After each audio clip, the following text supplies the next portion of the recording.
And that song is it's funny because it's kind of like a fictitious story. Ah.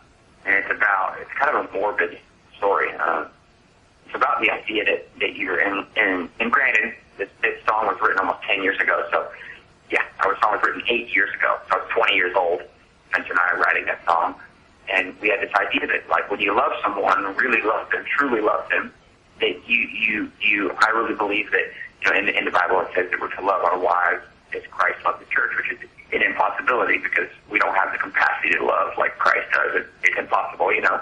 Right. So we had this morbid idea that, like, there would be this guy and he'd be driving a car, and the story, if you read the lyrics, the verses are kind of about like a car accident, and there'd be this guy and he'd be driving a car and he'd be like, he'd be so in love with this girl that this is so juvenile now that I'm uttering words, but he'd be so in love with this girl that he decided just to murder them, to kill them both. And he was so in love with her, he realized that it was impossible for him to ever love her the way he was supposed to.